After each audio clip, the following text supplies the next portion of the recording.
दांत का दर्द सब लोगों को कुछ ना कुछ कभी ना कभी प्रॉब्लम देता ही देता बिल्कुल हुआ है होगा। ना।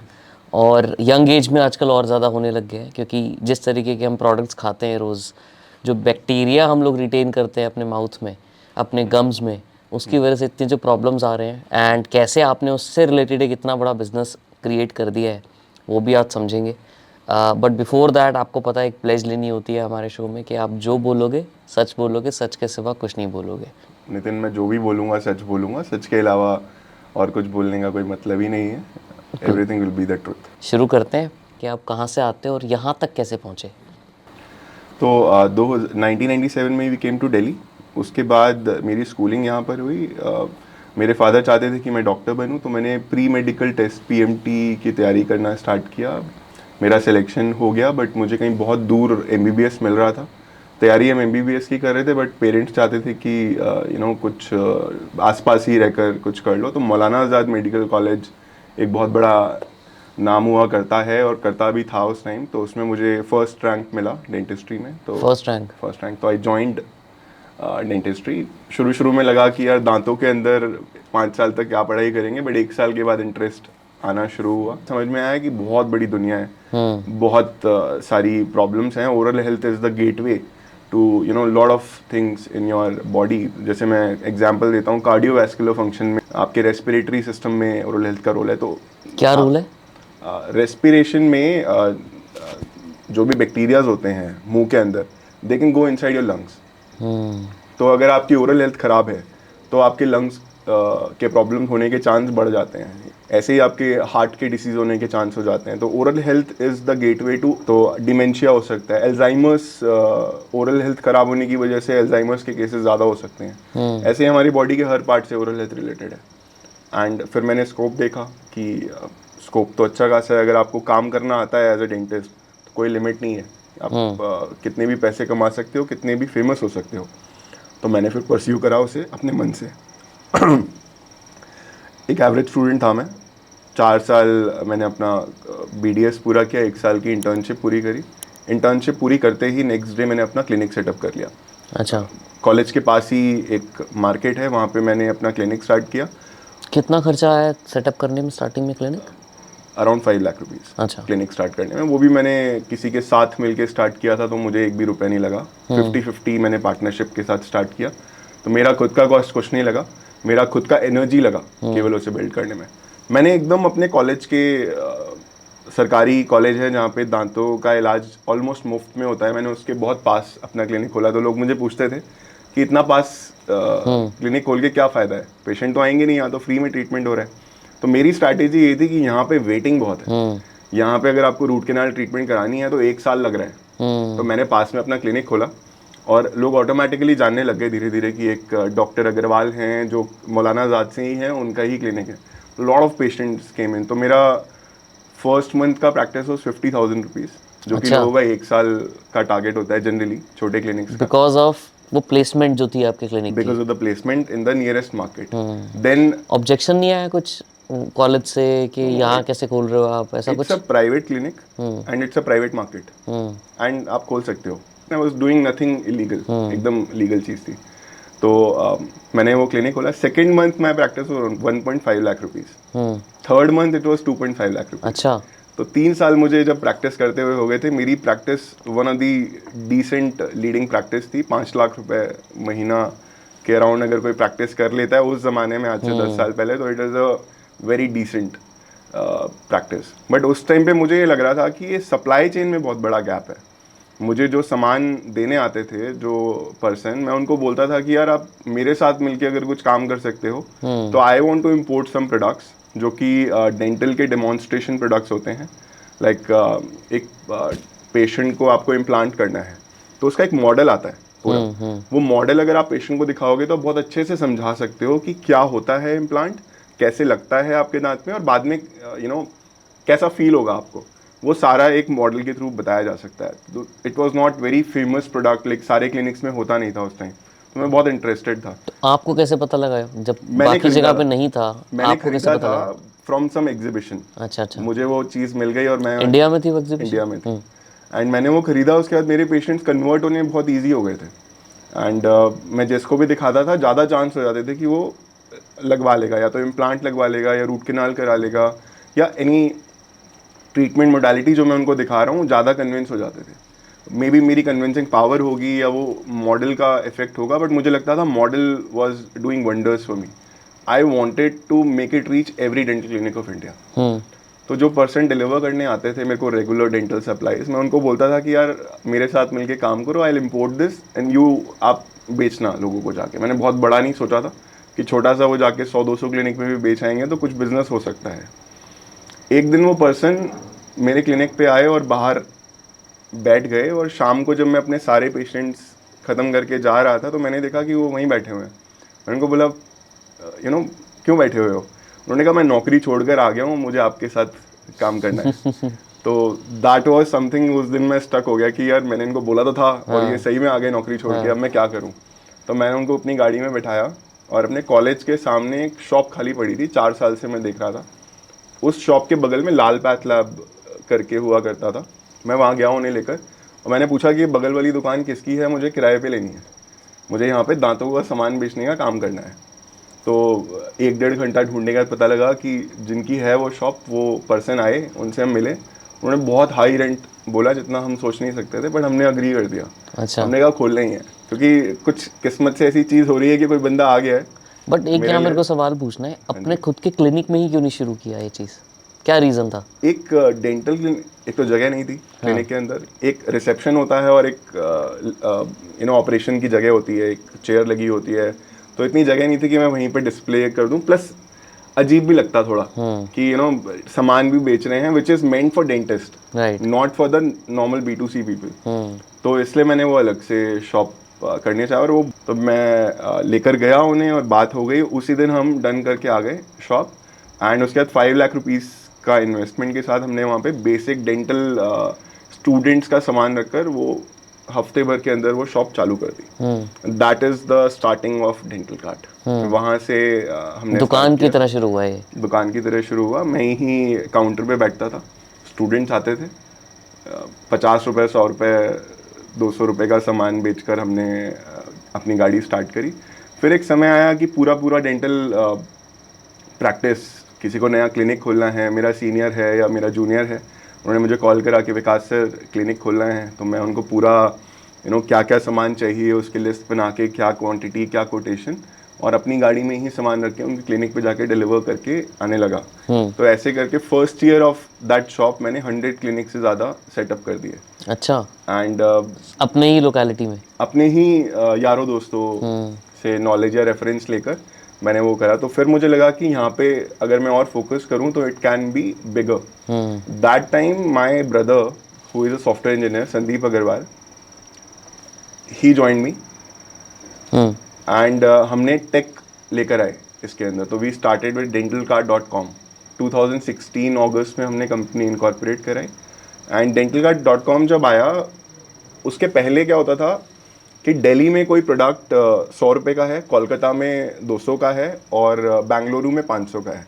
बहुत डिस्पैरिटी थी करेक्ट। डेंटिस्ट के सामानों में। और डिसप्रोपोर्शनेट डिस्पैरिटी है, मतलब ये भी नहीं कि 100-150 है, वो 100 बहुत, होगा, yes, 500 होगा, 500 का 2000 होगा, यस, और कोई क्वेश्चन भी नहीं कर पाता मेडिकल प्रोडक्ट्स में। Correct. And specially problem. Dentist को भी इतनी नॉलेज नहीं होती। हाँ। I am right now talking about the products which are used by dentist. Correct correct. उसको यूज करके अपने सर्विस का क्या चार्ज ले रहे हैं, that still a dentist decides. हाँ हाँ। वो दिल्ली के अंदर भी अभी रूट कैनाल 2500 की भी होती है और 10,000 की भी होती है। That depends on the doctor कि वो कितना चार्ज लेना चाहता है अपने स्किल का। तो डेंटल कार्ड स्टार्ट हुआ, ये प्राइस फ्लैट एक ही हो गया पूरे कंट्री में। So dentist like this a lot, so lot of dentist started buying from us without doing any marketing. Word of mouth से डेंटल कार्ड फैल गया पूरे देश के अंदर। एंड फर्स्ट ईयर हमने करीब 26,000 डॉक्टर्स को सर्व किया। अच्छा। First year it's without marketing? Without any marketing, like अपना यूट्यूब पे पेज बना लिया या अपना फेसबुक पे पेज मतलब बना लिया, ऑर्गेनिक था, वहाँ पैसा नहीं खर्चा किया? पैसा नहीं खर्चा किया, बिल्कुल पैसा खर्चा नहीं किया। एग्जीबिशंस में जाते थे, वहाँ पे भी सामान बेच के आते थे और उसको भी प्रॉफिटेबल ही रखते थे, वहाँ पे बर्न नहीं करके आते थे, उसको मार्केटिंग की तरह नहीं देखते थे। So that is how we started. And that person who came in at that time, जिनकी वजह से स्टार्ट किया, he is now the purchase supervisor, field supervisor currently in dental guard. So he's still there since then. So that is the like basics of my story. Okay How I started. India का जो organised dental care market है वो 50,000 करोड़ का है. Once ये unorganised sector भी organise होने लगेगा कोई लिमिट नहीं है. बहुत अंडर पेनिट्रेटेड मार्केट है. आपने मार्केट की तो बात की कि 50,000 करोड़ का इंडिया का मार्केट है. अब उसमें प्रॉब्लम्स क्या हैं सबसे बड़ी इस टाइम पे ओवरऑल इंडस्ट्रियल डेंटल इंडस्ट्री की अगर मैं बात करूं, क्या चैलेंजेस हैं इसके अंदर? सबसे बड़ा चैलेंज है अवेयरनेस. लोगों को पता ही नहीं है कि दांत कितनी इंपॉर्टेंट चीज़ है, हमारे मसूड़े कितनी इंपॉर्टेंट चीज़ है. जनरली अभी भी यही चल रहा है कि दांत में जब तक दर्द नहीं होगा या फिर ठंडा या गर्म नहीं लगेगा या फिर खाना नहीं फंसेगा तब तक डेंटिस्ट के पास नहीं जाएंगे. एंड ठंडा गर्म लग भी रहा है तो टूथपेस्ट लगा के काम खत्म. प्रॉब्लम कितनी बड़ी बनती जाएगी और एक टाइम के बाद वो दांत ही खराब हो जाएगा या मसूड़ा खराब हो जाएगा या एक सेट ऑफ दांत खराब हो जाएंगे, ये बाद में पता लगता है. तब जनरली क्या होता है, लोग दांत निकलवा देते हैं and problem solve. But problem solve नहीं हुई. दांत निकलवा दिया, उसके इधर और इधर वाला दांत जो है उसका कोई पॉइंट ऑफ कांटेक्ट नहीं बचा, वो ढीला हो गया. वो भी जाएगा थोड़े टाइम के बाद. It will result in a gum disease later on. वहाँ पे हो सकता है खाना फंसे, हो सकता है जो दांत निकलवाया उसकी वूंड की केयर नहीं हुई, तो ओवरऑल प्रॉब्लम बढ़ जाती है, ख़त्म नहीं होती है. तो सोल्यूशन ये है कि आप दांत का ट्रीटमेंट कराओ. और ट्रीटमेंट कराने से पहले भी आप प्रिवेंटिव केयर करो. आप दांतों की देखभाल चालू करो. रात को कुल्ला करो, अगर ब्रश नहीं कर रहे हो एटलीस्ट कुल्ला करना स्टार्ट करो. कोई माउथ वॉश अगर स्टार्ट कर सकते हो तो वो स्टार्ट करो. 2 बार ब्रश करो तो सबसे बेहतरीन चीज़ है. तो ये बेसिक केयर अगर इंडिया में स्टार्ट हो जाए तो it will do wonders for the oral care. And 6 महीने में एक बार डेंटिस्ट को दिखाना बहुत ज़रूरी है, जो कि इंडिया में प्रैक्टिस है नहीं, बहुत दूर दूर तक नहीं है. टायर 1 सिटीज़ में तो हो गई है, पढ़े लिखे जो अफोर्ड कर सकते हैं, everybody is going. But there lot of free clinics also जहाँ आप जाके दिखा सकते हो हर 6 महीने में. पर अगर आप वेस्टर्न कंट्रीज की बात करो, यूएस में इट इज मैंडेटरी. आपका इंश्योरेंस लैप्स हो जाएगा, दिखाओगे नहीं 6 महीने में दिखाने नहीं गए तो. अच्छा, यूरोपियन कंट्रीज में है, वहाँ insurance has played wonders for the whole dental ecosystem. वो चीज़ अभी इंडिया में आनी बची है. आ सकती है, बट आपको बिल्कुल लगता आ सकती है, बिल्कुल आएगी.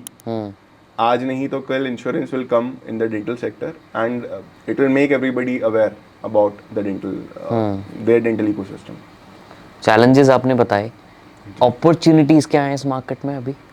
यही अपॉर्चुनिटी है जो चैलेंज. बट किसी को कन्वर्ट करना हो उसको अपॉर्चुनिटी में, तो उसको क्या करना चाहिए?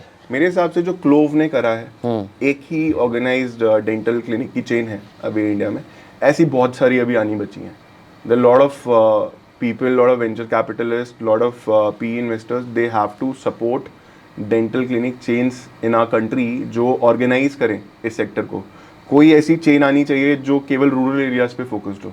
कोई ऐसा प्रोग्राम आना चाहिए कि लोगों को घर जाके ट्रीटमेंट, जो लोग आ नहीं सकते या जो लोग इंटरेस्टेड नहीं है, उन्हें घर जाके कोई बताए और उनका वहीं पे ट्रीटमेंट करके आ जाए.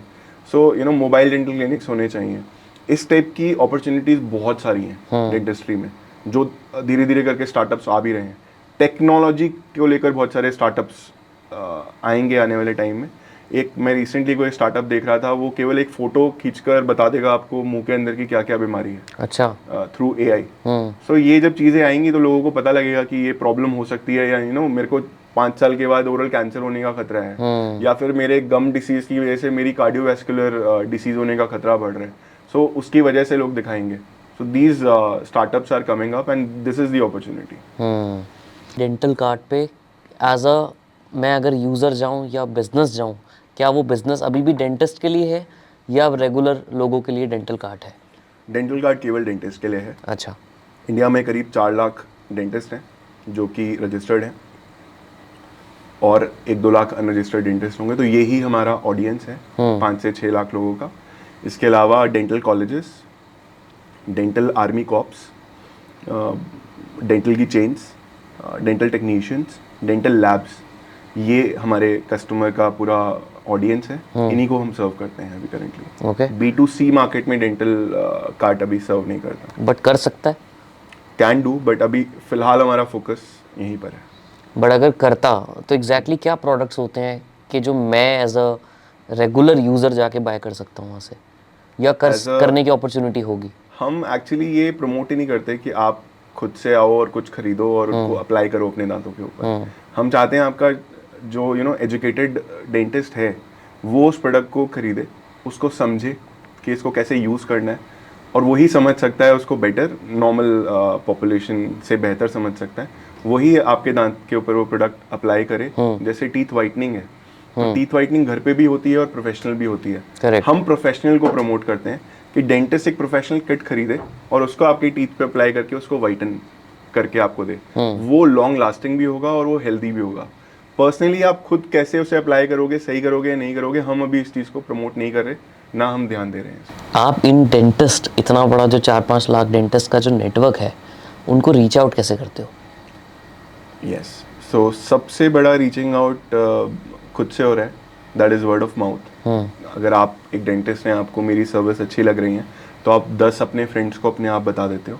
सो दैट इज़ द नंबर 1 वे। क्योंकि सेकंड, कम्युनिटी काफ़ी टाइटली कनेक्टेड है। यस, एंड इसके अलावा डिजिटल मार्केटिंग, जिसमें हम ईमेल्स भेजते हैं, एसएमएस भेजते हैं, सोशल मीडिया पे अपने आप को प्रमोट करते हैं, अपने नए प्रोडक्ट्स वहाँ पे बताते हैं।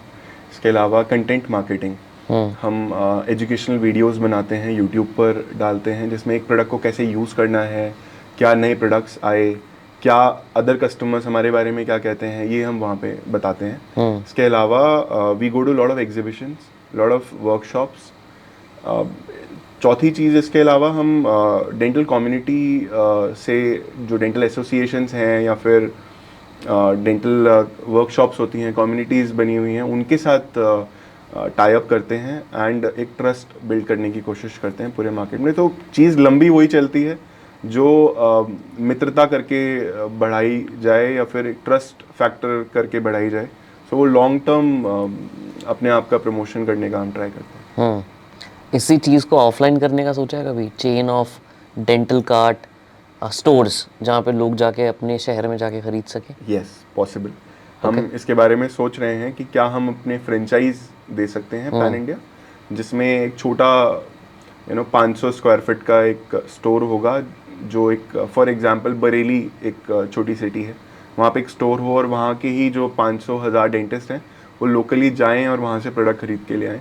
हम सोच रहे हैं इसके बारे में, बट अभी करना है या नहीं करना ये फाइनलाइज नहीं है। But compare to online versus this offline, benefit क्या होगा इसको करने में?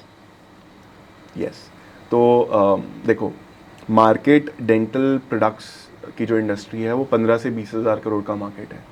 एंड आज से 10 साल के बाद भी कई सारी ऐसी रिपोर्ट्स हैं जो कहती हैं कि आज से 10 साल के बाद भी ऑनलाइन जो है वो 40 से 50% ही रहेगा, और 50% तब भी ऑफलाइन रहेगा। इसके लिए अभी हम कुछ प्रोडक्ट्स अपने डिस्ट्रीब्यूशन मॉडल के तहत बेचते हैं। हमने डीलर्स बनाए हैं पैन इंडिया, जो करीब 40 डीलर्स हैं हमारे पूरे इंडिया में, जिनको हम प्रोडक्ट सप्लाई करते हैं एंड वो आगे डेमोन्स्ट्रेशंस के थ्रू और एग्जीबिशंस के थ्रू उन प्रोडक्ट्स को सेल करते हैं अपनी लोकल डेंटल कम्युनिटी को। फॉर एग्जांपल चेन्नई में वी हैव अ डीलर, वो चेन्नई के जितने भी आसपास के डॉक्टर्स हैं उनको थ्रू डिफरेंट वर्कशॉप्स या फिर सेमिनार्स करा के उन लोगों को इकट्ठा करते हैं, उनको प्रोडक्ट्स दिखाते हैं, या फिर कोई लोकल एग्जीबिशन में जाते हैं एंड उन लोगों से एक रिलेशनशिप बना के वो प्रोडक्ट को सेल करते हैं। सो जनरली क्या होगा कि जो हाई वैल्यू प्रोडक्ट्स हैं, फॉर एग्जांपल आप एक क्लिनिक पे जाते हो, एक डेंटल चेयर लगी होती है, डेंटल चेयर को ऑनलाइन डेंटल कार्ड पे बेचना इज नॉट ईजी, क्योंकि एक डेंटिस्ट के लिए वो सबसे बड़ा प्रोडक्ट है डेंटल चेयर, तो उसको देखना चाहेगा, फील करना चाहेगा, है ना, बैठ के भी देखना चाहेगा कि उसका पेशेंट कैसा फील करता है वहाँ बैठ के। उसके लिए उनको या तो हम एग्जीबिशंस में वो प्रोडक्ट दिखाएं या फिर उनके आसपास कोई स्टोर में अवेलेबल कराएं जहाँ वो आके लुक एंड फील देख पाएँ। तो जनरली डेंटल कार्ड पे जो 1.5 लाख के ऊपर के जो प्रोडक्ट्स हैं वो बेचने के लिए हमें ऑफलाइन की हेल्प चाहिए, तो इसलिए हमें ऑफलाइन वेंचर करना नेसेसरी है आने वाले टाइम में। ये जो डीलर नेटवर्क बनाया है आपने 40 लोगों का, ये बनाया कैसे, इनको ढूंढा कैसे? हमने नहीं ढूंढा किसी को भी। अच्छा। हमने वेबसाइट पे एक छोटा सा ये डाला कि open for dealership, reach out here. So वहाँ पे बहुत सारे लोगों ने हमें, आज से 3 साल पहले हमने स्टार्ट किया था, 3-4 साल पहले। सो जिन्होंने रीच आउट करा हमने उसी में से सेलेक्ट करके कुछ लोगों को डीलरशिप्स दे दी। फिर हमने वो बंद कर दिया कि हम और डीलर्स नहीं ले रहे। फिर हमने अभी, क्यों बंद किया? क्योंकि बहुत हो गए थे। पहले उनको पूरा संभाल लें, समझ लें, उसका प्रोसेस बना लें, उसको टेक्निकली उसकी एक ऐप बिल्ड कर लें, इंटरनली कैसे उनका सप्लाई चेन देखना है वो बिल्ड कर लें। अभी हमें लगता है हम तैयार हैं। अब हम 40 से 400 डीलर तक लेके जा सकते हैं। तो हमने अभी रिसेंटली लास्ट मंथ फिर से स्टार्ट किया है अच्छा। And lot of dealerships proposals are coming in, inquiries are coming in. हम उन्हें एनालाइज कर रहे हैं, उसकी हमने टीम बनाई है अलग से, उनको एनालाइज कर रहे हैं, फिर उन्हें डीलरशिप्स देंगे। हमारा फोकस ये है कि छोटे छोटे एरियाज में दें। फॉर एग्जांपल कर्नाटका की बात करूं तो मदुराई एक टाउन है, वहाँ पे भी मैं चाहूँगा एक डीलर हो हमारा। जितने भी छोटे छोटे टाउन है, दे आर थाउजेंड। जब आप एक इंडिया का मैप खोल के बैठोगे और देखोगे कितनी छोटी छोटी जगह हैं, आपने नाम भी नहीं सुने होंगे। सो हमें वहाँ पे अपने डीलर्स बनाने हैं। So penetration is the key for reaching out to every nook and corner of the country. बनते कैसे हैं डीलर, प्रोसेस क्या है, मतलब ये कितना खर्चा है और exactly how much time it takes for you to evaluate them? Yes, so एक फॉर्म है, dentalcard.com पे जाएंगे तो ऊपर एक फॉर्म, एक लाइन पूरी दिख रही होगी, बिकम अ डीलर। उस पर क्लिक करेंगे तो एक फॉर्म आएगा पूरा। उसमें आपको अपना नाम, अपना जीएसटी नंबर, अगर आपके पास ड्रग लाइसेंस है तो आपको वो डालना है, आपने पहले कुछ काम किया हुआ है या आप एक डेंटल क्लिनिक चला रहे हैं, आप किसी पर्टिकुलर ब्रांड में पहले डील कर चुके हैं, कितने लोग को आप रीच आउट कर सकते हैं, आपके आसपास कितने डेंटिस्ट हैं, ऐसे करके एक बहुत लंबा चौड़ा फॉर्म है। वो फिल करके हमें आ जाता है। 72 आवर्स के अंदर हम रीच आउट करते हैं कि हमने एक्नॉलेज कर लिया है आपका form. Now we are analysing कि आप और हम आपस में रिलेशनशिप बना के काम कर सकते हैं नहीं। फिर after 2 or 3 rounds of interaction with them we finalise the this dealership. Interaction happens online on phone? Yes, on visit phone. भी करते हो आप? No. अच्छा। We ask for photographs. वो हमारे इनिशियल फॉर्म में ही है, फोटोग्राफ्स मांग लेते हैं। जो भी बेसिक चीज़ें हमें लगती हैं कि हमें चाहिए वो हम पहले ही मांग लेते हैं। उसके बाद केवल हम ये देखते हैं कि how inclined is the person to do a business, वो कितना एंथुजियास्टिक है। कैसे मेजर करते हो पर ये? वो आई थिंक उनके जो क्वेश्चन एंड आंसर्स होते हैं उनसे उसी के हिसाब से मेजर कर लेते हैं। फॉर एग्जांपल, आप डीलर बनना चाहते हैं और मैं आपसे पूछूं कि कितने लोगों को आप रीच आउट कर लोगे, कि 3 साल के बाद आप कहाँ देखते हो, कितना बड़ा कर लोगे। अगर आपका बहुत छोटा सा ही विजन है तो मेरे लिए नेगेटिव है।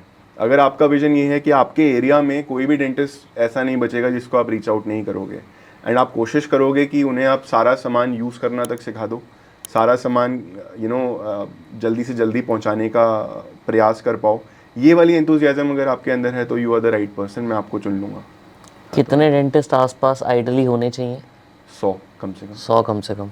बट एक शहर में 100 डेंटिस्ट होते हैं इजीली? बहुत आराम से। अच्छा, this is a normal behaviour. Delhi और एनसीआर में 25,000 डेंटिस्ट हैं। 25,000 डेंटिस्ट हैं? मुंबई इज अ सिटी जिसमें एक सिटी के अंदर 25,000 डेंटिस्ट हैं। अच्छा। Yes. सबसे ज़्यादा कहाँ पे होंगे इस टाइम पे डेंटिस्ट, एक जगह पे? महाराष्ट्र स्टेट में सबसे ज़्यादा डेंटिस्ट हैं एंड उसके अंदर मुंबई में सबसे ज़्यादा डेंसिटी है। ऐसा क्या रीज़न है महाराष्ट्र में, क्यों? पॉपुलेशन।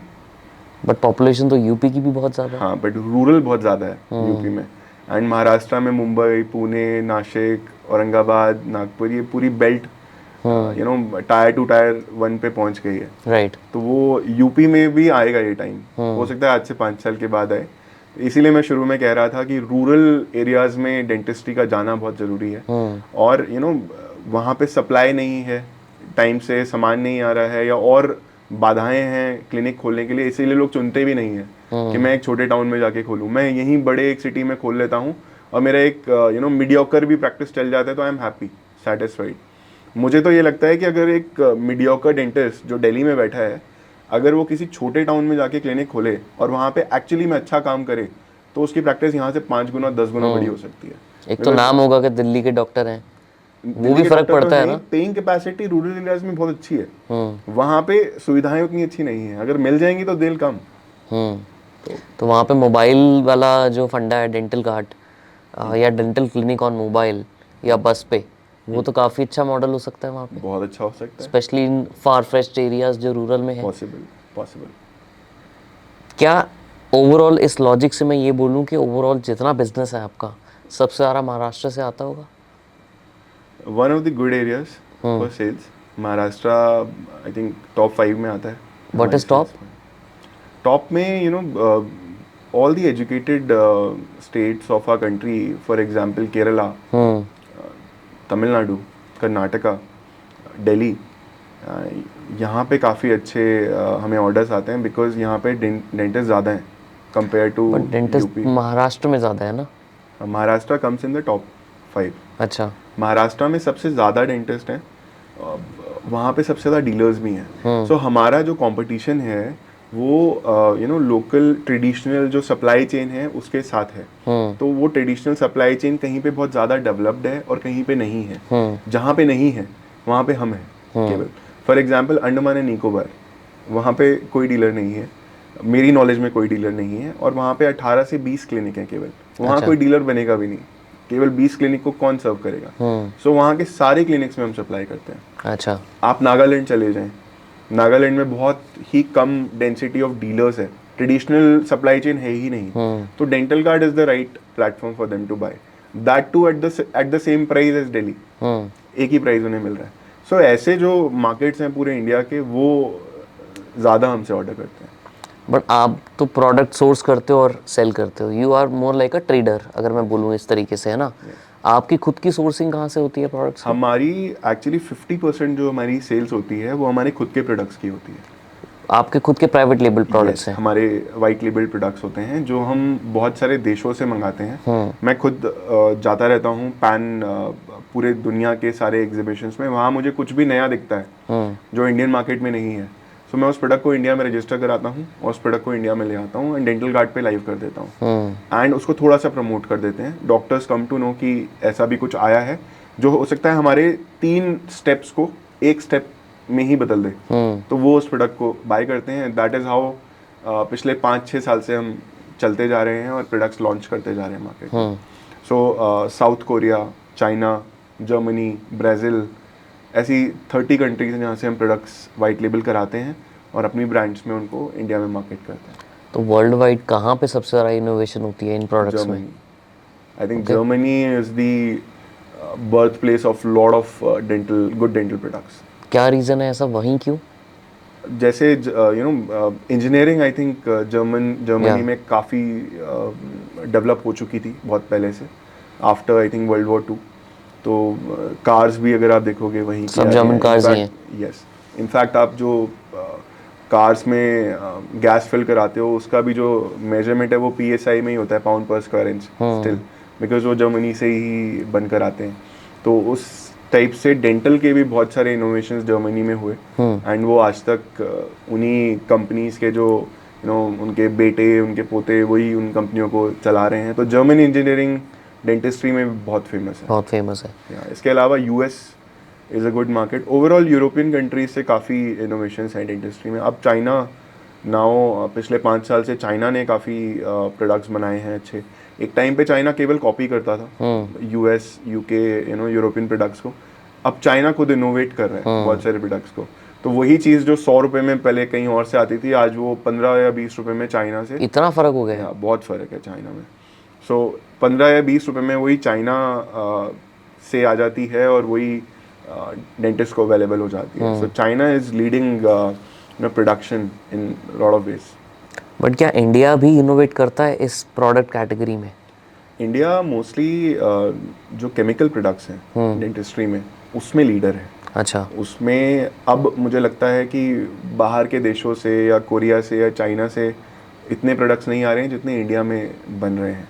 सो वहाँ तो इंडिया लीड करने लगा है। आने वाले टाइम में मैकेनिकल इंजीनियर्स इंडिया के बहुत अच्छे हैं, सॉफ्टवेयर इंजीनियर्स बहुत अच्छे हैं। अगर वो डेंटिस्ट के साथ मिलके कुछ ऐसे स्टार्टअप्स आए जो इनोवेटिव प्रोडक्ट्स बनाएं तो I think India can be a leader in this segment as well. आपने ना बीच में बोला कि हम डीलर्स को रीच आउट करते हैं, मैसेज भेजते हैं या ईमेल्स भेजते हैं। इसका कोई स्पेसिफिक सोर्स है क्या डेटा एक्वायर करने का? ये लोगों का डेटा क्योंकि थोड़ा सा मुश्किल होता है निकालना, how do you figure out that data? So हम अभी तक 100 के ऊपर एग्जीबिशंस में पार्टिसिपेट कर चुके हैं। तो वहाँ पे हम डीलर्स के कार्ड इकट्ठे करते हैं, एक छोटा सा बाउल लगा देते हैं कांच का, वहाँ डीलर्स अपना कार्ड ड्रॉप करते हैं if they are interested in dealerships. और डेंटल कार्ड पे भी बहुत सारे लोग आके अपना फॉर्म फिल करते हैं, पास्ट में भी किया है। तो ये जो डेटा है हमारे पास डेंटिस्ट का करीब 2 लाख के ऊपर है। डेंटिस्ट का या डीलर्स का? डेंटिस्ट का बता रहा हूँ मैं। इसके अलावा डीलर्स का भी शायद 5-1 हज़ार लोगों का डेटा है जो या तो ऑलरेडी डीलर्स हैं या इंटरेस्टेड हैं डीलर बनने में। सो दैट इज, ये पूरे पिछले 7-8 साल में हमने डेटा इकट्ठा किया है।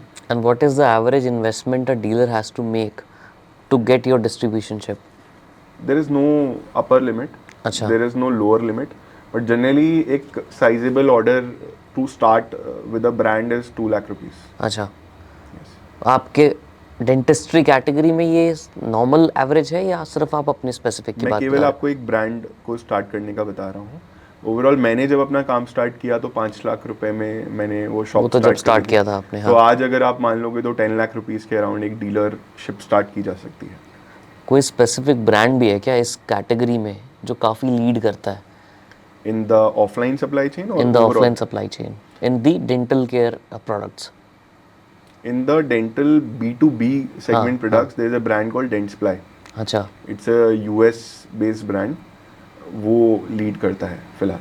और आपके प्रोडक्ट्स हैं उसके कॉम्पीट में? यस, अच्छा, हमारे प्रोडक्ट्स लगभग similar quality with lesser price okay. हम लोग सर्व करते हैं, but they are still the leaders because of a legacy of 30-35 years right. of education, of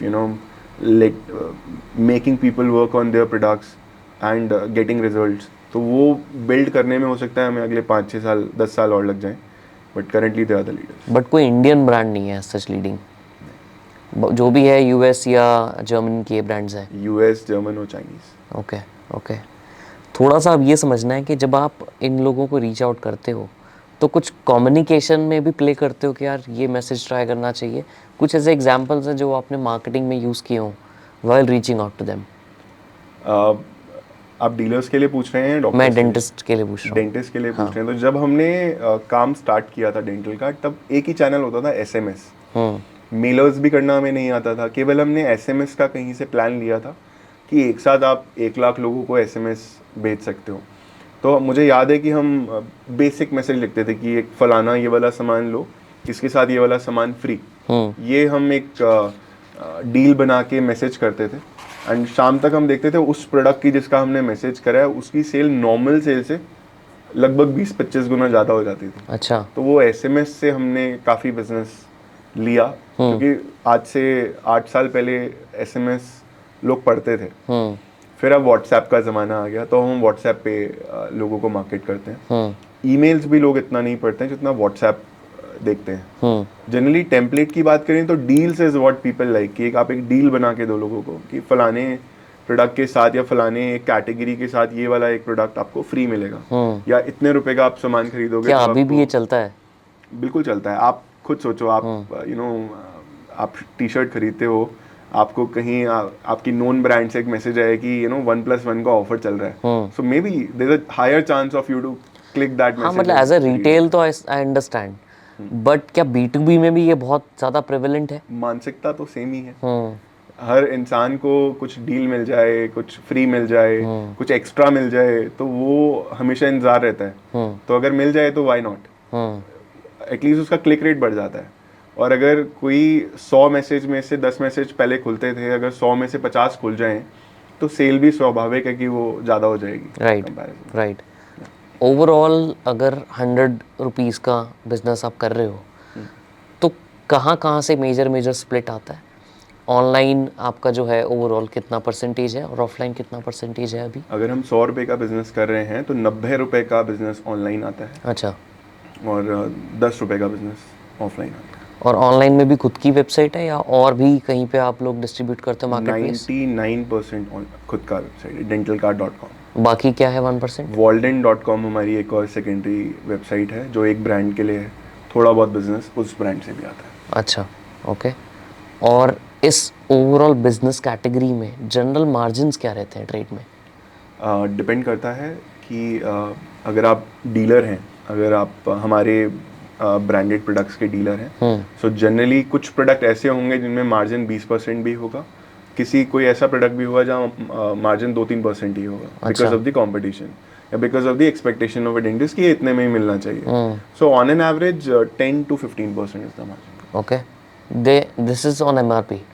this is on MRP। Okay, this is on the selling price. Right. MRP पे already एक discount होता है which is the selling price for the doctors. That is fixed? उसके बाद 10 से 15% का discount होता है। Got it. हाँ, that is fix because dental card एक प्राइस सेटर है। आज की डेट में अगर पूरे इंडिया में डेंटिस्ट को कहीं भी कुछ भी खरीदने जाना है, चाहे वो अपने लोकल डीलर से हो, चाहे वो किसी एग्जीबिशन से खरीद रहा हो, तो वो डेंटल कार्ड की ऐप पे प्राइस जरूर देखेंगे कि दिस इज द स्टैंडर्ड। इससे सस्ता मिलेगा तो मैं ले लूँगा अपने लोकल डीलर से, इससे महंगा मिलेगा तो कम चांस है कि मैं लोकली लूँगा। I will prefer dental guard. Okay okay. या एंड डेंटल गार्ड का एक दो चीज़ें और हैं खास जो डेंटल गार्ड की तरफ आकर्षित करती है डेंटिस्ट को। एक तो pricing which is slightly less than the rest of the market. Secondly the large catalogue we guys offer. हमारे पास आज की डेट में 20,000 से ऊपर प्रोडक्ट्स हैं।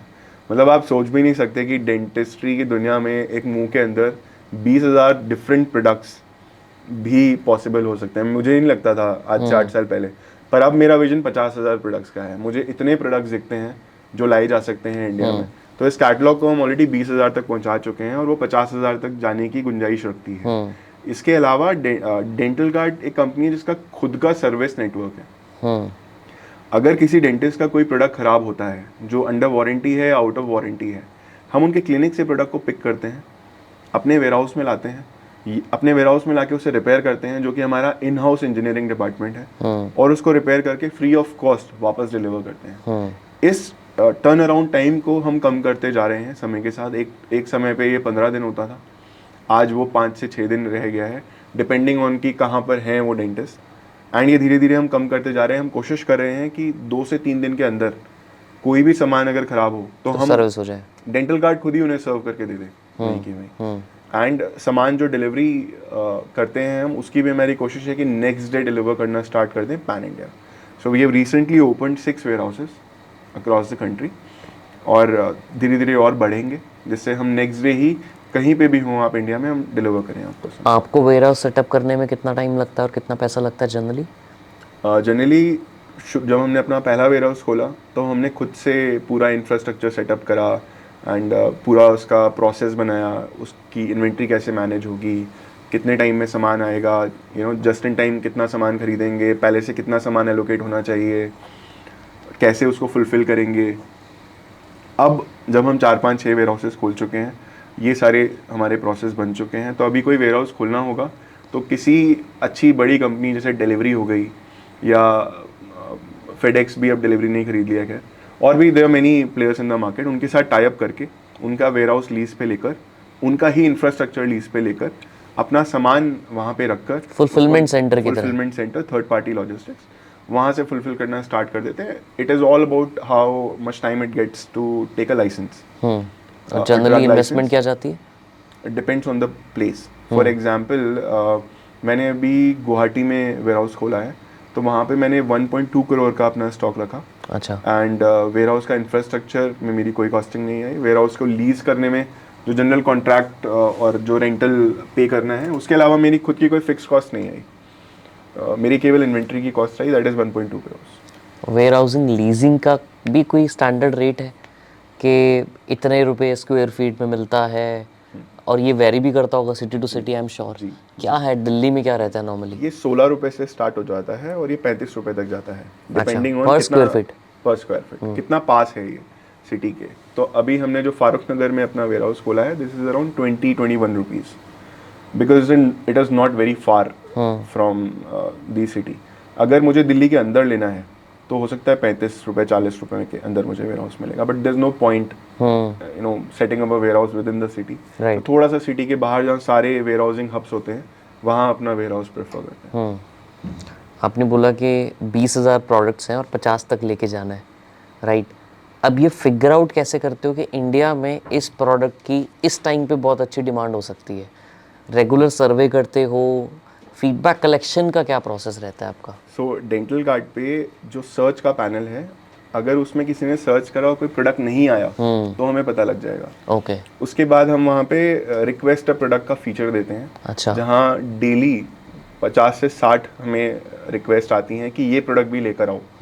सो उसके फनल्स बनते रहते हैं कि कितना कितनी बार किस प्रोडक्ट की इंक्वायरीज आ गई। इसके अलावा मार्केट रिसर्च होती है।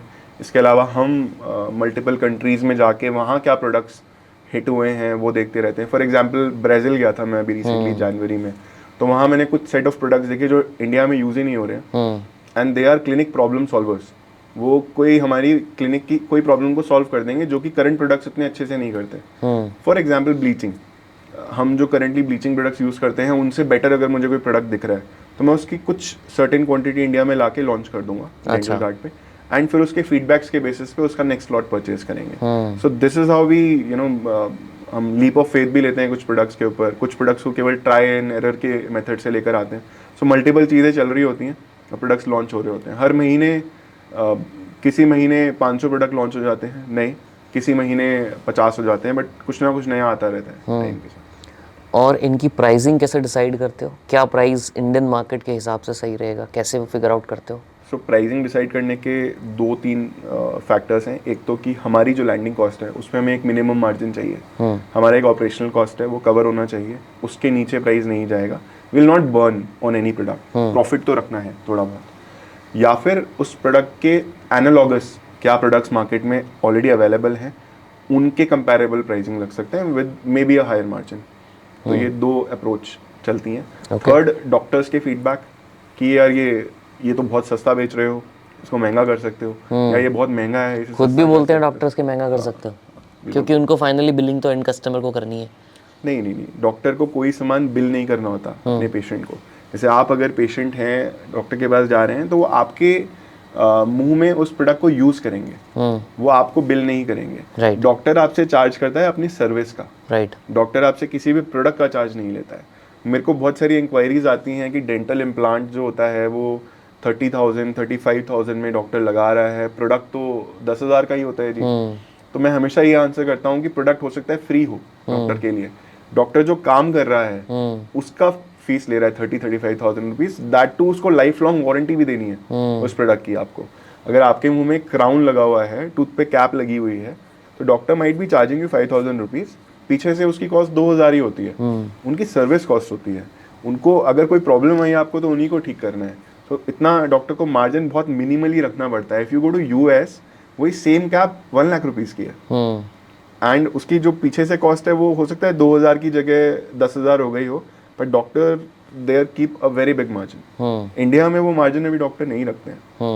तो आई थिंक इंश्योरेंस आएगा आगे फ्यूचर में तो doctors will be able to have a slightly better margin, slightly better lifestyle of their clinic, better service in their clinic, and बहुत सारी जनता करा भी पाएगी बिकॉज वो उनको इंश्योरेंस में कवर्ड होगा. एक चीज़ मुझे ये पूछनी है कि जब आप खुद के private label white label products निकालते हो, फिगर आउट कैसे करते हो कि ये प्रोडक्ट ऑलरेडी मार्केट में हो सकता है पहले से सर्व भी कर रहे हो किसी और का ब्रांड, बट अब हमें खुद का बनाना चाहिए? वो थॉट प्रोसेस कैसे आइडेंटिफाई करते हो? Based on the demand. अगर कोई प्रोडक्ट है जो मुझे लगता है, फॉर एग्जांपल ये पानी की बॉटल ये 20 रुपए की आती है और इसकी बहुत डिमांड है and I am the retailer for that product in the market, और मैं किनले की भी बॉटल बेच रहा हूँ, बिस्लेरी भी बेच रहा हूँ और 10 और ब्रांड हैं और सब वो 20 रुपए के सेगमेंट में है. मुझे लगता है कि ये सिमिलर प्रोडक्ट मैं भी दे सकता हूँ अपने कस्टमर्स को 15 रुपए के अंदर. तो मैं उस प्रोडक्ट को खुद लॉन्च करना चाहूँगा. तो this is how we select the products. We have the data, what is selling in the market, at what price, to which place, what kind of features are there in that product, what is the pricing bracket, do doctors like it or they have suggestions for improvement in that product. Depending on that whole data, we are in the capacity to launch our own products at a better price, better featured products. So that's how we launch our products. Okay, but इसके अंदर conflict नहीं feel होता कभी कि जो सामने जिसके already आप रिटेल कर रहे थे, कभी उन लोगों से भी ऑब्जेक्शन आता है कि आप हमारे ही कैटेगरी में हमसे ही काम करके और कॉम्पीट करते हुए प्रोडक्ट निकाल रहे हो? बिल्कुल आ सकता है, पर हम इसमें एक चीज़ करते हैं कि हम उनके प्रोडक्ट के ऊपर अपना प्रोडक्ट नहीं रखते. हम डॉक्टर को एक और ऑप्शन दे देते हैं. अगर डॉक्टर उसे चूज़ करता है और वैल्यू समझता है उस प्रोडक्ट को बाय करने में, तो ही वो बाय करे. हम ये नहीं कहते कि आप ये मत बाय करो और आप ये बाय करो, या आप ये सर्च कर रहे हो तो हम केवल अपने ही प्रोडक्ट उन्हें दिखा रहे हैं. जो एग्जिस्टिंग प्रोडक्ट्स था वो हम नहीं दिखा रहे. हम उसे सबको एक ही तराजू में रख रहे हैं. Doctor is the right decider कि वो कौन सा खरीदे. एंड अल्टीमेटली हमें डॉक्टर्स को सर्व करना है. हमें डेंटिस्ट की लाइफ को बेहतर बनाना है, उन्हें राइट वैल्यू देनी है. तो हमारा ये we have to do it. We have to get them better price and better features in a set of like in the products they use. तो ये हमें करना बहुत ज़रूरी है. इसमें हम किसी के साथ compete नहीं कर रहे हैं. हम कोशिश ये कर रहे हैं कि डॉक्टर्स को और वैल्यू कैसे दे सकते हैं समय के साथ. अभी अपनी ग्रोथ क्या रही है लास्ट 4-5 सालों में, year on year? I think 60% के अराउंड वी हैव ग्रोन हर साल? हर साल। तो स्टार्टिंग में रेवेन्यू क्या था जब शुरू किया था? 2019 का रेवेन्यू मुझे याद है 10 करोड़ था। अच्छा। उसके बाद 20 हुआ, उसके बाद 30 हुआ, बट कोविड। इतने मेजर मेजर जंप कैसे लिया आपने? ये बहुत बेसिक जंप है, मुझे लगता है अभी भी हमने केवल स्टार्ट ही किया है। अभी अगर हम कहीं 150-200 करोड़ के बीच में टर्नओवर कर रहे हैं, मुझे लगता है ये तो बहुत बेसिक है। अच्छा। 1000 करोड़ का टर्नओवर करना भी कोई बहुत बड़ी बात नहीं है। जैसा हमने अपना टेक स्टैक बना लिया है, जो हमने अपनी कैपेसिटी बिल्ड कर ली है, चाहे वो वेयर हाउसिंग की हो, चाहे वो टीम की हो, चाहे वो अपने प्रोडक्ट लाइनअप की हो, चाहे ओवरऑल हम जो चीज़ कर सकते हैं उसका 10% ही कर रहे हैं अभी। तो जब 1000 भी हो जाएगा तो भी मुझे लगेगा कि हाँ, एक माइलस्टोन ही आया है, हमने कोई बड़ी चीज़ अचीव नहीं करी है। सो इतना बड़ा गैप है अभी मार्केट में जो कवर किया जा सकता है। सो 10 किया, फिर 20 किया, फिर 30 किया। कोविड वाले साल भी हमने डेंटल प्रोडक्ट्स नहीं बेचे, वो थर्मोमीटर और पल्स ऑक्सीमीटर बेच के और ग्लव्स और मास्क बेच के 40 करोड़ का टर्नओवर किया। उसके बावजूद? हाँ जी। अच्छा। हम शायद हफ्ते भर के लिए लॉकडाउन का हमें असर हुआ होगा, उसके बाद हमें अपॉर्चुनिटी दिखी मार्केट में कि ये तो बहुत बड़ा जो अमेजोन कर रहा है वो हम भी कर सकते हैं। पूरी कैपेसिटी, सब वेयर हाउसिंग एंड सब कुछ बना ही हुआ है। तो हमने फिर पाइवट किया, उस दौरान 4-5 महीने हमने वो बेचा। उसके अगले साल हमने 76 करोड़ किया। उसके नेक्स्ट लास्ट ईयर हमने 124 करोड़ किया। And now we are also doing much better than that this year. आपने बोला कि हम सिर्फ 10% ही यूज़ कर रहे हैं इस टाइम पे अपनी कैपेसिटी का। क्या रीज़न है 20-30-40 ना करने का? वही सीख रहे हैं। हमारी जो कैपेसिटी है उसको कितना यूज़ कर सकते हैं, उसके बेसिस पे मैं बता रहा हूँ कि 10% यूज़ कर रहे हैं। कोशिश तो हम पूरी ही कर रहे हैं कि हम कितना क्या कर सकते हैं, पर मुझे ऐसा लगता है पर्सनली कि इससे 10 गुना बड़ा बिजनेस किया जा सकता है।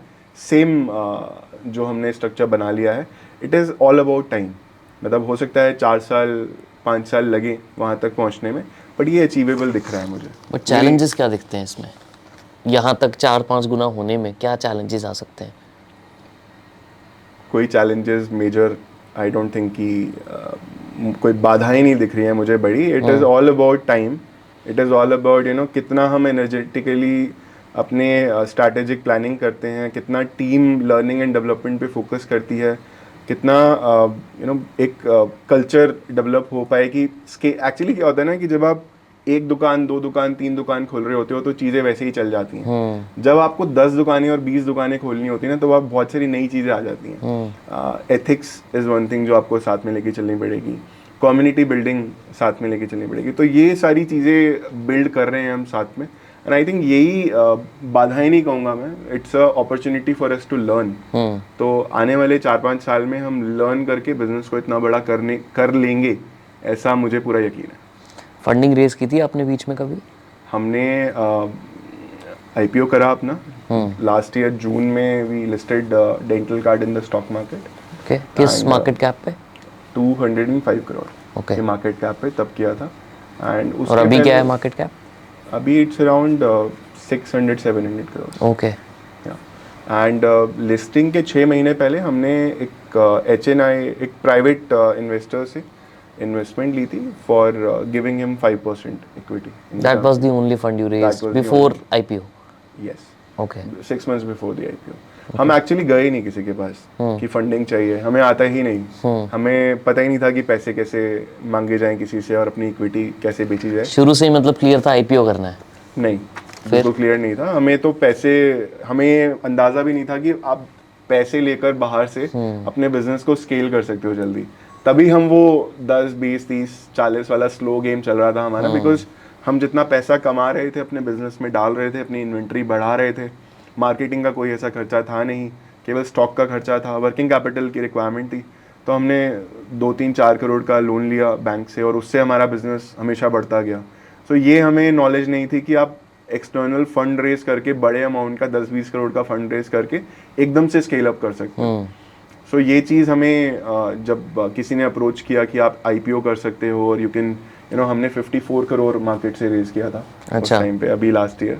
एंड उसके बाद हमें रियलाइज़ हुआ अच्छा यार now lot of opportunities are open. हम ब्राज़ील जाकर किसी बड़ी कंपनी को बोल सकते हैं कि you know we want to do exclusive pan India for you. So अभी रिसेंटली हमने जर्मनी की कंपनी है बॉल्डस, उसके साथ एक्सक्लूसिव टाई अप किया। तो उनके प्रोडक्ट्स इंडिया में एक्सक्लूसिवली आप ही सेल एक्सक्लूसिवली करोगे? हम कर रहे हैं, we are distributing their products. तो अच्छा। एक मशीन आती है नाइट्रस ऑक्साइड सेडेशन, तो छोटे बच्चे या बड़े उन लोगों को अगर आप नाइट्रस ऑक्साइड जो लाफिंग गैस होती है वो अगर आप इनहेल करा दें तो उनकी एंग्जाइटी रिलीव हो जाती है। वो कहते हैं अब कर लो जो काम करना है। जो छोटे बच्चे जनरली ट्रीटमेंट नहीं कराते हैं। राइट। सो यूएस में, यूके में, बहुत सारे देशों में ये मार्केट बहुत बड़ा है और इंडिया में ये बिल्कुल छोटा है अभी। तो हमें सही समय लगा कि हम इसके ऊपर इन्वेस्ट करें और इसे इंडिया में लेकर आए। So that is one of the types we did. ऐसे तो multiple types we are doing with many countries. उनके प्रोडक्ट्स हम इंडिया में डिस्ट्रीब्यूट करने जा रहे हैं। This is only possible because of the fund raise. मतलब सबसे जो मेजर आपने फंड्स को यूज़ किया वो एक्सप्लोरिंग दीज अपॉर्चुनिटीज़, या और भी इसके अलावा कहीं लगाया? इसी के बेसिस में मैं आपको ये कह पाया कि 20,000 से 50,000 प्रोडक्ट्स तक लेके जाना मैं ज़रूरी समझता हूँ। सेकंड चीज़ हमें लगती है कि you know having the right talent in the team. तो पहले हमें लगता था कि यू नो 20,000 का एम्प्लॉई ठीक है, 50,000 का क्यों हायर करो, यू नो इसको सिखा देंगे 1 साल के अंदर और वो वहाँ तक पहुँच जाएगा। बट नहीं, you know having the right mixture of talent with the right set of skills is very important for you to grow। एक बड़े स्केल पे, वाइडर लेवल पे अगर आपको बड़ा होना है तो आपको टीम मेंबर्स चाहिए, तो उसकी इन्वेस्टमेंट मेरे को लगता है करने की ज़रूरत है। वो ज्ञान भी हमें फंड रेज के बाद आया। बट क्या मेजर चीज़ें देखते हो जब आप हायर करते हो? आप टीम की बात कर रहे हो, स्पेसिफिकली कल्चर की बात कर रहे हो, what exactly do you look at when you hire people? Yes, so सबसे पहले तो हमारा जो जॉब डिस्क्रिप्शन है उसके सारे चेक बॉक्सेस टिक होने चाहिए। सेकेंडली हमारा जो टीम का कल्चर है उस कल्चर में वो पर्सन फिट इन होगा या नहीं होगा। Currently dental card is you know working 6 days और जो 5 days के कल्चर से आए हैं दे नॉट फिट इन। अब ये एक अलग डिबेट है कि 5 दिन करना चाहिए या 6 दिन करना चाहिए। You know Adanis are still at 6 days and a lot of big companies are still at 6 days and a lot of IT companies are 5 days and some are even going to 4 days। So एक ये culture difference है कि वो fit ही नहीं हो पाएगा अगर वो 5 days वर्क वीक से आ रहा है। ऐसे देयर आर कल्चरल एस्पेक्ट्स। तो कल्चर राउंड होता है हमारे यहाँ पे जब भी हायरिंग होती है, वो बहुत इंपॉर्टेंट होता है। सारी चीज़ें फिट हैं और ये फिट नहीं है तो भी पर्सन हायर नहीं होंगे। तो कैसे देखते हो कल्चरल फिटमेंट? कल्चर फिट में उनका एटीट्यूड देखते हैं, टीम वर्क के ऊपर उनका फोकस देखते हैं। क्या वो अपने आप को डेवलप करना ज़्यादा इंपॉर्टेंट समझते हैं या अपने अंडर काम करने वाले लोगों को ज़्यादा डेवलप करना इंपॉर्टेंट समझते हैं। लीडरशिप क्वालिटीज़ क्या हैं उस पर्सन में। सो आपको बहुत अच्छे लोग मिल जाएंगे जो पर्सनल कैपेसिटी में बहुत हार्ड वर्किंग है, बट वो अपने साथ 5 लोगों को काम नहीं करा सकते। वो पर्सन हमारे लिए ठीक नहीं है इन अ लीडरशिप रोल। टीम को ज़्यादा इम्प्रूव जो कर पाए वो लीडर हमें चाहिए, एंड ऐसे बहुत सारे लीडर्स चाहिए पूरे डेंटल कार्ड में। सो इस टाइप के क्वेश्चंस ओके ओके। कि बेसिक डेंटल केयर होता क्या है? बेसिक डेंटल केयर होता है जी, आप रेगुलर ब्रश करो, दिन में 2 बार ब्रश करो, फ्लॉस करो। फ्लॉस होता है एक धागा जिससे 2 दांतों के बीच की सफाई होती है जो जनरली ब्रश नहीं कर पाती है, एंड वहीं पे ही दांतों की सड़न स्टार्ट होती है। फ्लॉस करो। इसके अलावा अगर आप, काफ़ी लोगों के तो दांत ऐसे जुड़े होते हैं, तो वो कैसे करें उसको? दांत कभी जुड़े हुए नहीं होते, 2 दांत हमेशा अलग होते हैं, they are in tight contact with each other. उसके बीच में एक धागा चला जाता है जो उस एरिया को क्लीन कर देता है। जनरली ब्रश नहीं जा पाती है वहाँ पे। कोलगेट का आपने आर्ट देखा होगा, दांत ऐसे खोल के दिखाते हैं, सड़न यहीं पे स्टार्ट हो रही है। सो that is the basics of cleaning your tooth. आपको बेसिक अपने दांत, अपने गम्स और अपनी टंग, ये 3 चीज़ें साफ रखनी है। This is the basics of your oral health. इसके अलावा आप अगर स्नैक्स खा रहे हो, चिप्स खा रहे हो, तो उसके बाद कुल्ला कर लीजिए। तो और लोग गलतियां क्या करते हैं इसके अंदर? लोग रात को ब्रश नहीं करते। एक बार ब्रश करते हैं एंड वो बहुत टाइम तक उन्हें फर्क भी नहीं पड़ता इस चीज़ से, बट एक एज के बाद एकदम से पता लगता है कि पीछे का एक दांत है, इसमें गड्ढा हो गया है, उसमें खाना फंसना चालू हो गया है। बिल्कुल। क्योंकि सडन स्टार्ट हो चुकी थी, 2-3 साल लगे और वो एक दिन वो दांत टूट गया, एक छोटा सा उसका पीस टूट गया और वहीं पे दांत खाना फंसने लग गया, या फिर ठंडा या गर्म लगना स्टार्ट हो गया। सेंसिटिविटी जिसको बोलते हैं। हाँ, सेंसिटिविटी। तो ये बहुत टाइम के बाद स्टार्ट होती है, बट सडन बहुत पहले स्टार्ट हो चुकी होती है। तो अगर आप रात को ब्रश करना स्टार्ट कर दो, मेरे हिसाब से 50% बीमारी दांतों की खत्म हो जाएगी। अच्छा। अगर फ्लॉस करना स्टार्ट कर दिया तो 70% खत्म हो जाएगी। और अगर आप टोबैको नहीं ले रहे हैं, रात को स्नैकिंग नहीं कर रहे हैं, तो जेनेटिक लेवल के अलावा बहुत कम चांस बचेगा कि आपके दांत एक्चुअल खराब होंगे। अच्छा, जी। किस एज पे नॉर्मली दांत सबसे ज़्यादा ख़राब होने शुरू होते हैं? कोई एज नहीं है। आप अच्छा। 1 साल के बच्चे के भी दांत खराब हो सकते हैं, और 80 साल के अंकल जी, उनके सारे दांत परफेक्ट हो सकते हैं।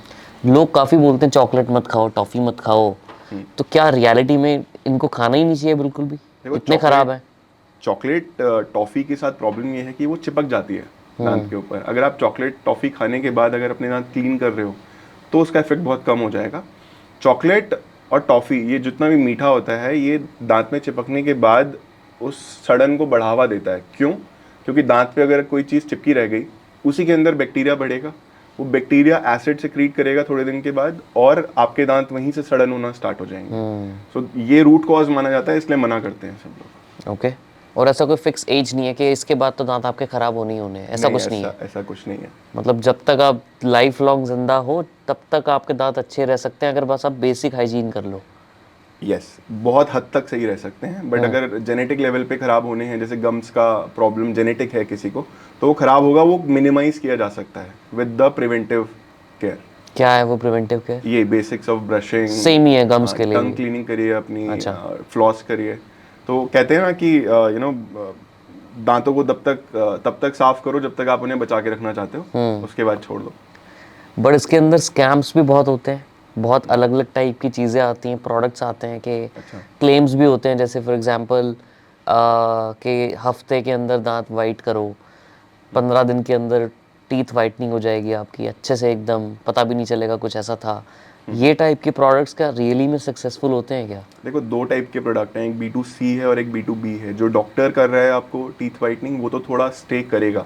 अच्छा। पर जो आप सिंपल अमेजोन से कोई टीथ वाइटनर खरीद के चारकोल टाइप कुछ कुछ आने लग गए हैं खुद बहुत। ही अप्लाई कर रहे हो, तो वो जो चीज़ जितनी जल्दी इफेक्ट देगी उतनी जल्दी ही वो खत्म भी हो जाएगी।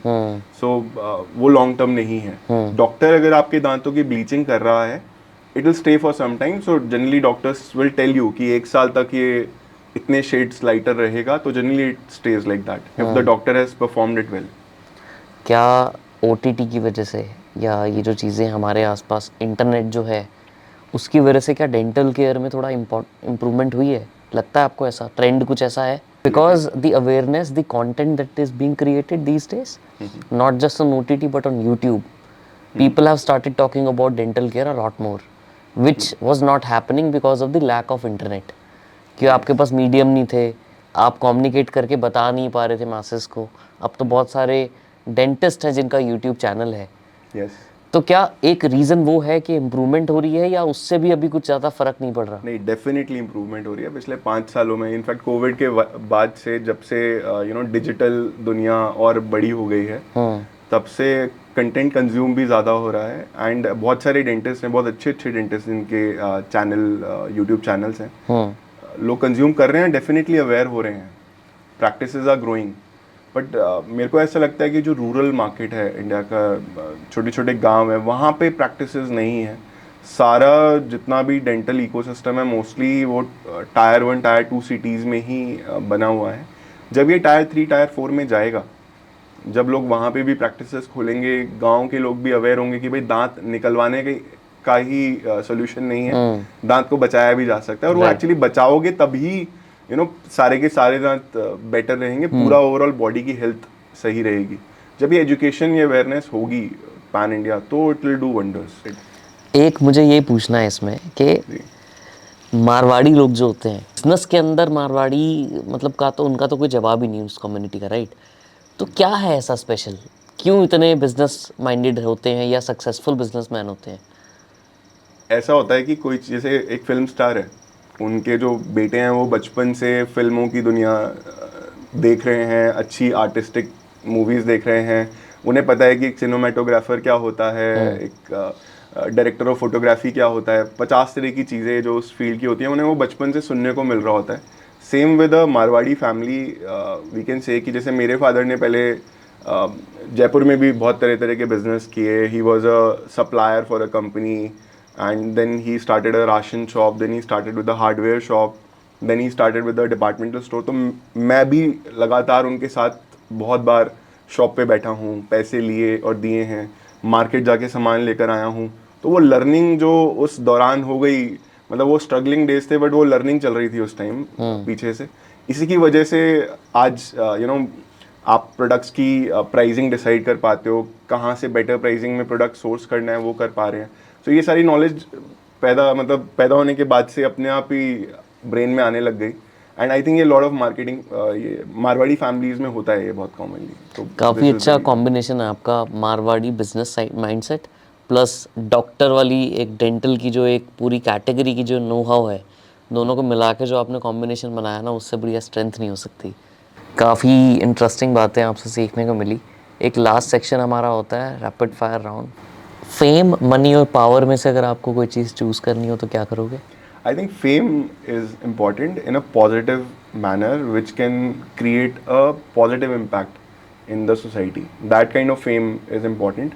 Okay. Money मुझे लगता है कि मतलब अभी भी money at after a certain level is not required. There's no need just lying in the bank और उसको वो टेंशन ही है. आपका सर्टेन लेवल क्या है वो मनी का? So अभी जब हमने IPO करा तो एक certain amount of money came in my bank account. Right. Me and my brother Sandeep. Who is the co-founder? Who is the co-founder and my brother also. So हम दोनों ही excited थे कि first time in life we are seeing this crores. So 7 crores, 8 crores in my account and 5 crores in his account. We were excited. And we were in a flight, just वो take off ही कर रही थी, उसके पहले message आया कि इतना आ गया, 7 point some crores मेरे अकाउंट में, और दोनों को साथ ही आया मैसेज.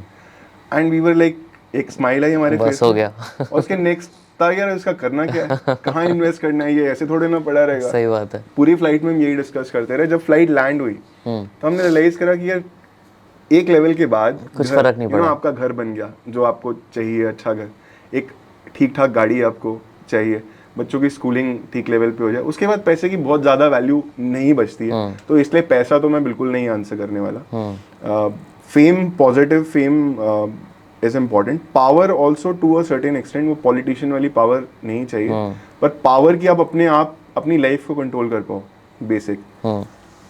दो ऐसे फाउंडर जिनके साथ आप आइलैंड पे अगर स्टक हो जाओ, वो दो फाउंडर कौन चाहोगे आप? आई थिंक एलॉन मस्क के बारे में बहुत सुना है, और ओपन एआई में भी he was one of the starters. Right. तो Elon Musk is one of the guy, and I think Jeff Bezos, because Amazon देख कर और उनके बारे में पढ़ के काफ़ी कुछ सीखा है. तो अगर ये लोग आइलैंड पे हों तो काफ़ी कुछ सीखने को मिल सकता है. इंडिया में जब आप एक सक्सेसफुल एंटरप्रेन्योर की बात करते हो, कौन सा चेहरा या कौन आपके दिमाग में आता है वो शख्स? I think Uday Kotak. Okay. Very fantastic person. I love to read about him, see his podcast. And ये Kamat brothers, Zerodha founders. They are some people जिनसे इंस्पिरेशन मिलती है. So बहुत नाम है इंडिया में. There are lot of good people. ये दो मुझे अभी याद आ रहे हैं. शार्क टैंक देखा आपने? हाँ जी. फेवरेट शार्क कौन है? Favourite shark is I think Piyush Bansal. क्यों? लेंस कार्ट वाले. बिकॉज वो जो जिस नज़रिए से वो एक स्टार्टअप को देखते हैं, जिस टाइप के क्वेश्चंस वो उनसे पूछते हैं, मुझे काफ़ी इंस्पायरिंग लगते हैं. एंड वो नॉट ओनली मनी, वो एक रियल वैल्यू देखते हैं उस स्टार्टअप का कि वो सोसाइटी पे क्या इम्पैक्ट लेकर आएगा. तो that I like, that is why this answer. Do you read books? Yes. Any book that you want to recommend to people? There are many. अभी मैं currently CEO Factory पढ़ रहा हूँ by Sudhir Sitapati. Okay. It's on Hindustan Unilever, Culture of Hindustan Unilever. Very good book. मतलब मैं तो अभी and करने वाला हूँ बुक. आई थिंक आज मैं जाके बुक खत्म करूँगा. तो I recommend that, highly recommend. पढ़ो. बट फ़ायदा होता है बुक्स पढ़ने से? बहुत. एक्चुअली क्या होता है कि बुक, पहले मैं बुक समरी पढ़ता था. एक यूट्यूब पे गए या स्पॉटिफाई पे गए और आपने समरी पढ़ ली और आधे घंटे 1 घंटे में हो गया. कुकू FM एक और चैनल है, उसका भी बड़ा एडवर्टाइज होता है, तो मैंने वो भी उससे भी पढ़ा. बट मैंने रियलाइज़ करा कि जब मैं एक बुक पढ़ रहा होता हूँ ना, जो आइडियाज़ फ्लो हो रहे होते हैं वो बहुत डिफरेंट होते हैं.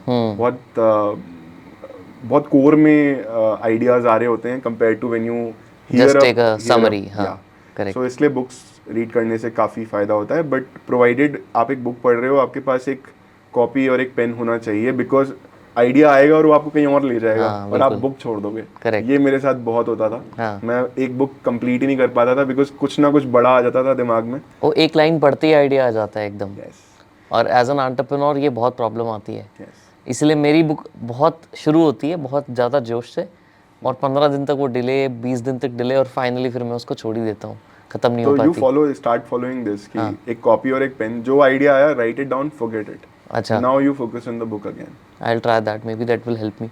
Yes it will do. But बहुत मज़ा आया डॉक्टर विकास, हम लोगों ने काफ़ी कुछ सीखा डेंटल केयर इंडस्ट्री के बारे में। मैंने तो, मेरे को लगता है, बहुत ज़्यादा रैपिड फायर राउंड कर दिया आपके साथ overall in the podcast also, but really appreciate the time. काफ़ी कुछ सीखेगी ऑडियंस। आपको कुछ कहना ऑडियंस को तो दिस इज़ द टाइम। मेरी किसी भी बात में अगर कोई भी पॉइंट ऐसा हो जहां मैं इम्प्रूव कर सकता हूं तो प्लीज़ कमेंट करके बताएं एंड आप मेरे तक पहुंचाएं, बिकॉज मैं भी जहां इम्प्रूव कर सकता हूं अपने आप को, वो मुझे पता है मेरे लिए बहुत इम्पॉर्टेंट है। सेकेंडली, कोई भी ऐसी चीज़ मेरे आइडियाज़ या मेरी बातों के ऊपर कोई और इम्प्रूवमेंट, कोई और सजेशन हो जहाँ पे हम साथ मिलके कुछ कर सकते हैं, तो वो भी प्लीज़ कमेंट्स में डालिए and we can have a word over it. That's it. Thank you so much for having me here. Thank you. It was an honour, you know, to be here and talk my heart out with your audience. Thank you. Thank you.